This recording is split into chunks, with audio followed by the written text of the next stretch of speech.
یہ جو کتاب آپ کو اسکرین پر نظر آ رہی ہے، اس کتاب کا نام ہے سنو تم ستارے ہو۔ اس کتاب کو علی شیرازی صاحب نے تحریر کیا ہے۔ اس کتاب کی سمری بیان کرتے ہوئے میری کوشش ہوگی کہ میں باعث نہ بنوں، یعنی اپنی فکر کو اس کتاب میں شامل کیے بغیر جیسے علی شیرازی نے بیان کیا ہے، میں اسی انداز میں سمری آپ کی خدمت میں پیش کروں۔ آپ توجہ فرمائیں۔ اس کتاب کے بارے میں قاسم علی شاہ لکھتے ہیں، مجھے امید ہے کہ اس کتاب کو پڑھنے کے بعد اندھیروں سے روشنیوں کا سفر کریں گے اور ناکامی کو کامیابی کا زینہ بنائیں گے، اپنی زندگی کا مقصد طے کریں گے اور اپنی بہترین سوچ اور بہترین صحت کے انتخاب سے کامیاب اور خوشحال زندگی کو اپنائیں گے۔ کامیابی ایک خوبصورت احساس اور بہترین انداز زندگی کا نام ہے۔ قاسم علی شاہ لکھتے ہیں، اس کتاب کو پڑھ کر ہر کوئی خوشحال زندگی گزار سکتا ہے۔ مصنف نے اس کتاب کے باب اول میں کامیابی کے فلسفے کو بیان کیا ہے۔ مصنف لکھتے ہیں کہ انسان فطرتاً نیچرلی کامیاب ہونے کے لیے پیدا ہوا ہے۔ اس کی دلیل یہ ہے کہ اگر چھوٹے چھوٹے بچوں سے پوچھا جائے کہ آپ کیا بننا چاہتے ہیں، تو 99% بچے کامیاب انسان بننے کی بات کرتے نظر آئیں گے۔ کسی کا مقصد ڈاکٹر بننا ہے، کسی کو ہواؤں میں اڑنے کی خواہش ہے، کوئی کہتا ہے مجھے انجینئر بننا ہے۔ یعنی کامیابی کا خواب بچپن میں ہر بچہ دیکھتا ہے، جھگیوں میں پیدا ہونے والا بھی دیکھتا ہے اور بادشاہ کے محل میں پیدا ہونے والا بھی دیکھتا ہے۔ مگر علی شیرازی صاحب اس کتاب میں لکھتے ہیں کہ زندگی میں، اپنی عملی حیات میں، عالمی اعداد و شمار، عالمی حساب و کتاب بتاتے ہیں کہ بڑے ہو کر صرف 10% بچے ہی کامیاب ہو جاتے ہیں، باقی 80% لوگ ناکامی کو اپنا مقدر سمجھ کر، ناکامی کو اپنی قسمت کا حصہ سمجھ کر اپنی زندگی تباہ و برباد کر دیتے ہیں۔ اس ناکامی کی وجہ علی شیرازی بتاتے ہیں کہ ناکام انسان حالات سے کمپرومائز کرتا ہے، رکاوٹوں کے سامنے چٹان بن کر کھڑا نہیں رہتا ہے، حالات کے سامنے ہار مان جاتا ہے، اپنی ناکامی پر راضی ہو جاتا ہے اور اپنے خوابوں کو دفن کر لیتا ہے۔ کامیابی کیا ہے؟ مصنف علی شیرازی تحریر کرتے ہیں کہ کامیابی کو ہر انسان اپنی نظر اور اپنے زاویے سے دیکھتا ہے۔ کسی کے لیے کامیابی سے مراد خوشحال زندگی بسر کرنا ہے، کسی کے لیے کامیابی سے مراد اپنے اہل خانہ کے لیے ضرورتوں کا انتظام کرنا ہے۔ کچھ لوگوں کے نزدیک شہرت پا لینے کا نام کامیابی ہے، کچھ لوگوں کے لیے اپنے کاروبار کو بڑھتے ہوئے دیکھ لینے کا نام کامیابی ہے۔ لہٰذا یہ بات واضح ہو گئی کہ ہر فرد کے لیے کامیابی کا معنی اور مفہوم مختلف ہے۔ قائد اعظم محمد علی جناح پاکستان بنانا چاہتے تھے، عبدالستار ایدھی خدمت خلق کرنا چاہتے تھے، doctor Abdul Qadeer Khan atom bomb بنا کر پاکستان کو ناقابل تسخیر بنانا چاہتے تھے۔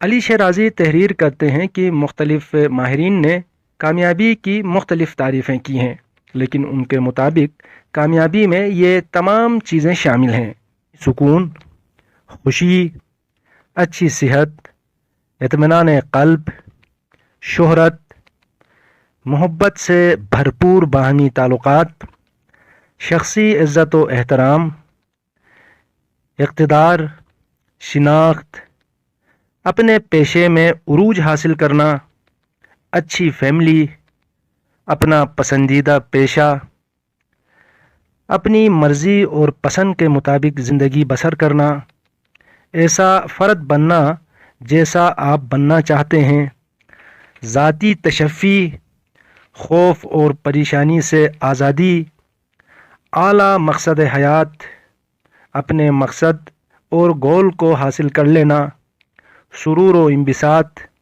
اعلیٰ تعلیم، عزت نفس، مالی بے فکری، یعنی آپ کے پاس اتنی دولت ہو کہ مالی مسائل کی کمی کی وجہ سے آپ کو کسی پریشانی کا سامنا نہ ہو۔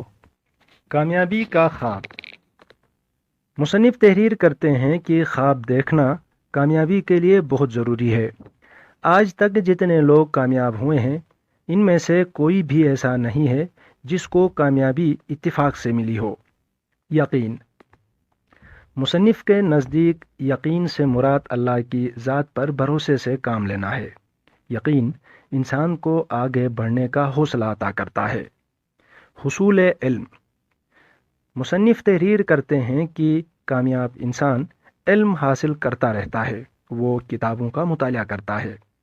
جب وہ مطالعہ کرتا ہے تو اسے علم ہوتا ہے کہ خدا نے اسے کس محبت اور خوبصورتی کے ساتھ پیدا کیا ہے۔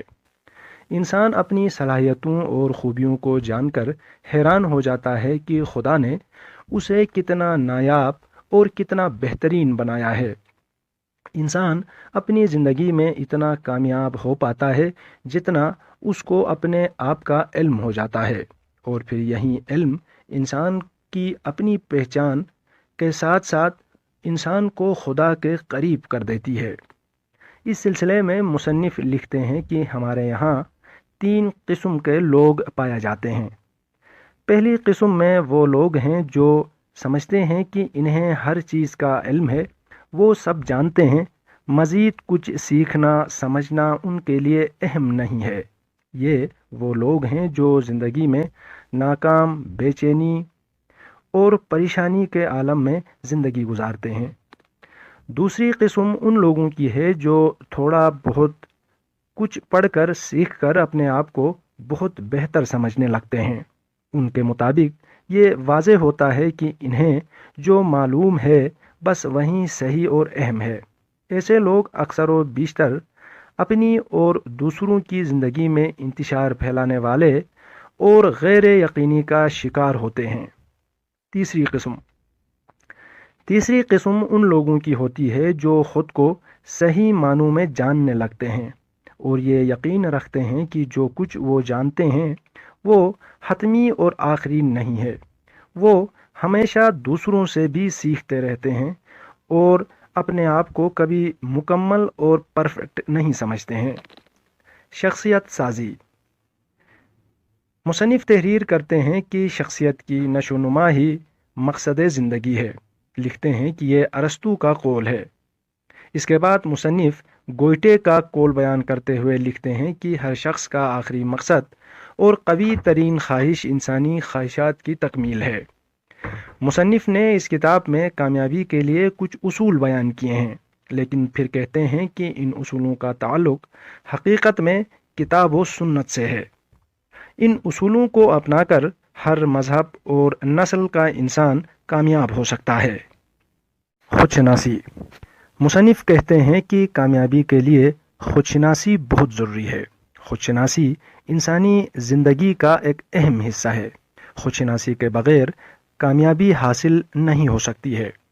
مصنف خودشناسی کی وضاحت اس طرح کرتے ہیں کہ اپنی خوبیوں اور اپنی خامیوں سے واقف ہونا خودشناسی کہلاتا ہے، اور اس کے بغیر انسان آگے نہیں بڑھ سکتا ہے۔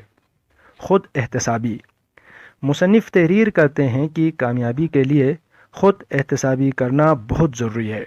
خود احتسابی کا مطلب ہے اپنے آپ سے پوچھنا، اپنے آپ سے باز پرس کرنا، اپنی خوبیوں اور خامیوں کو سمجھنا ہے، اپنے اندر کون کون سی غلطیاں ہیں جن کو ٹھیک کرنے کی ضرورت ہے، اور کون کون سی ایسی عادتیں ہیں جن کو ہمیشہ کے لیے ترک کرنے کی ضرورت ہے، اپنے اندر کس چیز کی کمی ہے، اور یہ فیصلہ کرنا ہے کہ آج کے بعد میں فلاں کام نہیں کروں گا، میں اپنی بری عادت کو چھوڑ دوں گا کیونکہ اس سے بری عادت کی وجہ سے مجھے نقصان ہو رہا ہے۔